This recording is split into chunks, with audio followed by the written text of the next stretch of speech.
I'm going to work on the player controlled character now. So let's go to the game layer, right click, make a new sprite, insert, let's click on there.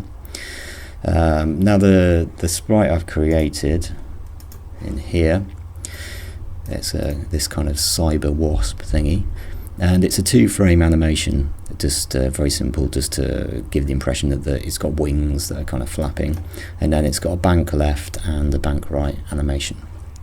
So to import those animations, because they're in a sprite strip, what I do is, instead of going to this and import an image, we need to go to the animation frames window here and right click and import frames from a sprite strip.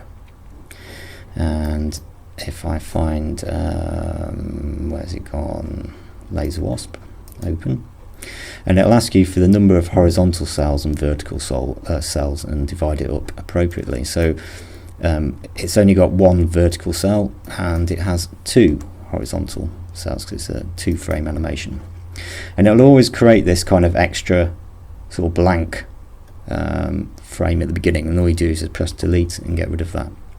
So now I can see my sprite and my 2-frame animation, and this is the name of the animation, it's default, so we're just going to keep that. But I want to create some more animations now, so right click, add animation, and call this bank L, and that brings up a new set of animation frames. Right click, import frames from sprite strip, find my bank left sprite, open, again same number of horizontal cells, delete, create another animation, bank R. I mean, I could just sort of flip this, but it's kind of easier to do this way. Import frames from sprite strip, bank R, number of cells 2, and delete that one. Okay, so I've got my default bank left, bank right. I can preview what these look like by right clicking and preview, and I get this little window here. Now it's not actually animating yet because I need to set this as a looping animation. So let's close that down, and where I go to my default, here's the animation properties here in this window. So I can set the loop here, and now when I preview that, right click and preview, you can see the wings are kind of flashing there, but that's way too slow. So I'm going to go to the animation speed and then set that to 24 frames per second, and make sure I press turn on there, and then I'll preview it again, and now you can see they're kind of flapping, or give the impression that they are anyway. So I'm just going to set that up for the other animations. So looping, yes, speed 24,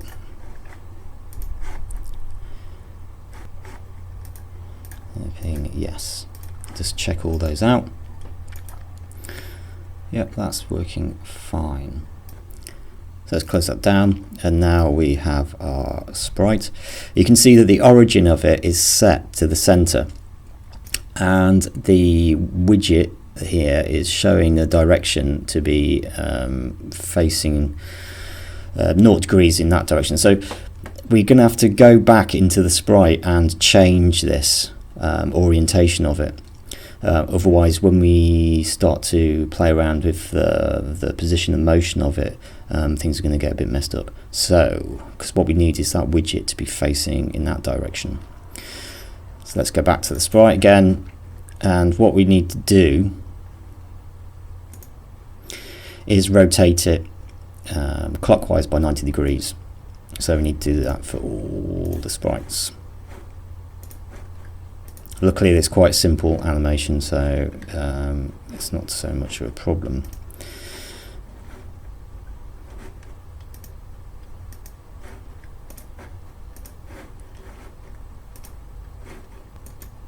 Okay, so now we can see it's facing in the right direction. So we can change the angle of that to 270. So it's facing up. And now it's the orientation of the sprite is the same direction as the way the sprite is facing. And I want to add to that sprite behavior the 8-way movement. So this is just a really quick way to set up movement controls. In here you can see the behavior, max speed, acceleration, deceleration, directions, set angle. So this set angle thing here, we need to turn that off, because we don't, when we push left and right, we don't want it to face left and right, we just want it to play the left and right bank animations. Okay, and also in terms of directions, rather than the 8-way directions, we want to use a simple 4 directions, so left, right, up and down. So let's check that out. So it defaults to the arrow keys, and as you can see I can sort of move it around. It's kind of got a sort of physics engine with acceleration, deceleration, so it's kind of slippy, but you can kind of play around with the settings on this to change it here. So if we increase the max speed to say 400, let's just play that again. So it can go a lot faster, but you know we've still got the same acceleration and deceleration. So it kind of, if I press, you can see it's continually kind of moving. It's quite slippery. I want something a bit more kind of twitchy, so I'm going to increase the acceleration and deceleration to 1000. Obviously you can adjust this whilst you play testing and just get it, you know, tweak it so you've got it right. So yeah, that feels a bit better.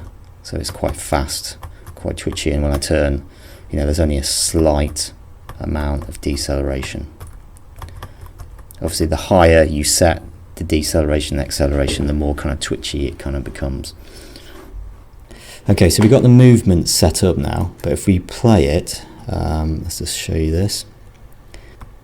So we can move around, but if I stay still, then the scroll keeps moving forwards and we're not moving with that. But we can also go off the screen in any direction. So we need to tie the forward vertical speed or motion to the scroll object, and we need to set limits so it can't move out of the screen. And before we move on, I'm just going to do a couple of things. I want to rename this sprite to player so we know what we're dealing with, and I'm also going to adjust the grid because I'm a bit anal and I can't place it in the center. 16 by 16. Okay, I'm a bit happy with that now. I can put it in the middle. Okay, so we're going to go to the event sheet, and this is where we're going to do our kind of visual coding that Construct uses.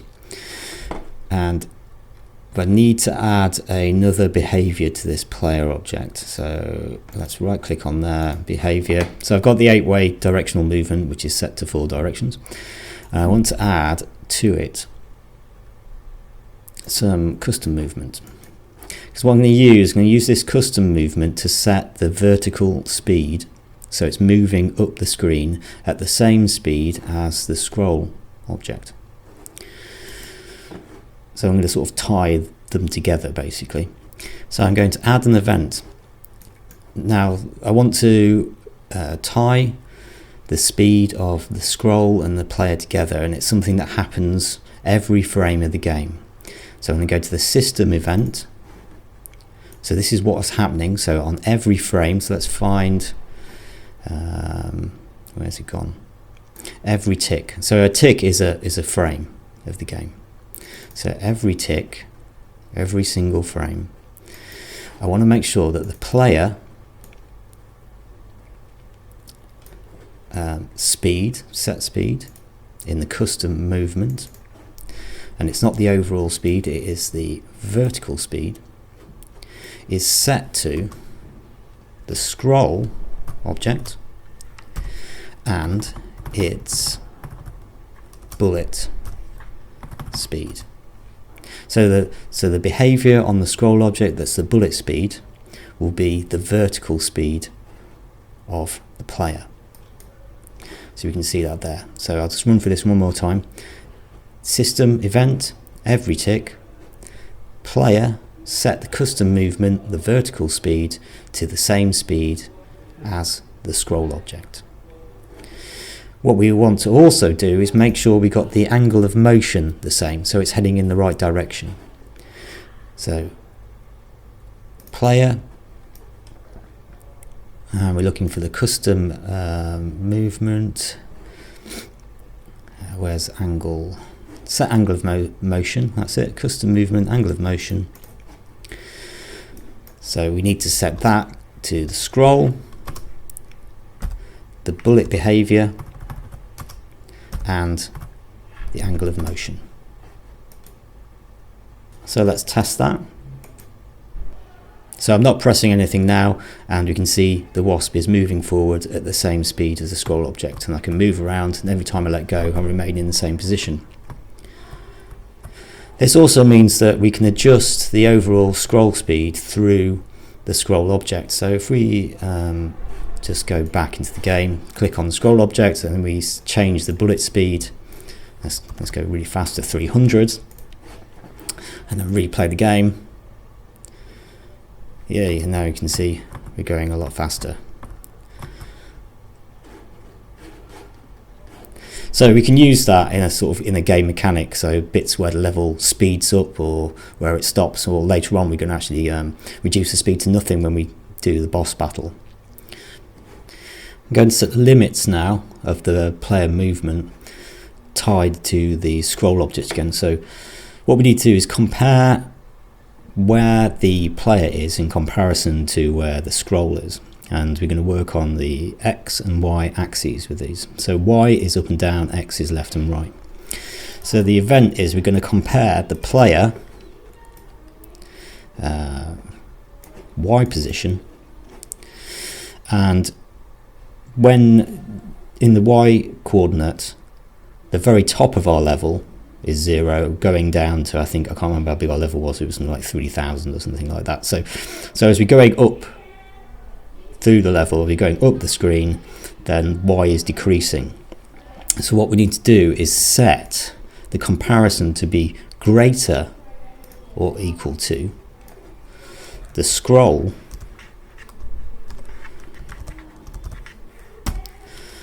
Y position. We want to add to it half the screen height. So it's 640, so it's going to be 320. But we also want to give, so we're not popping off the end of the screen, we're going to minus 16 to that as well. So 306. So if ever the player is, that its Y coordinate is greater than the scroll Y position plus 306 pixels, then what we need to do is set the Y position of the player to the scroll Y plus 306. So this will then stop our player being able to move off the screen. So we'll just test that. Okay, so now we can't move any further, because what the coding is doing is it's checking where the hornet is, and it's not allowing us to go, not allowing the Y position to be greater than the Y scroll position plus 306. So all we need to do is set that up for all the other parts of the screen.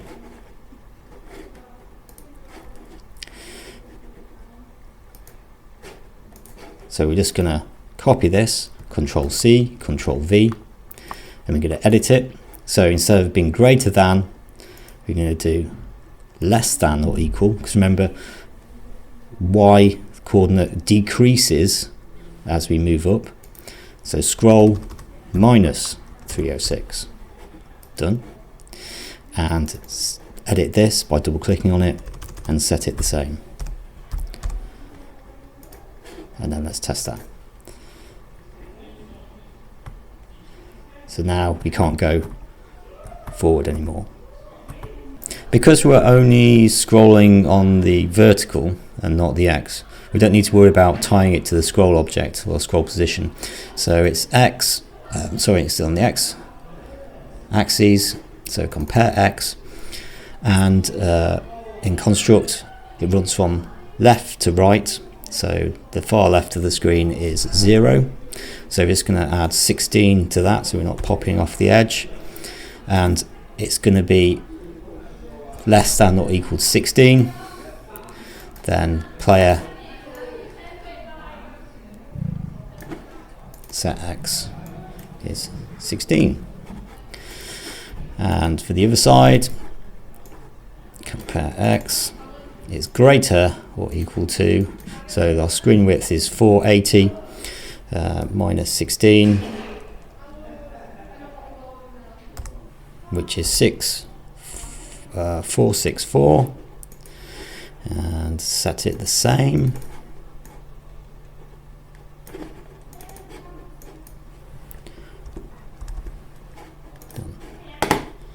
Let's test that.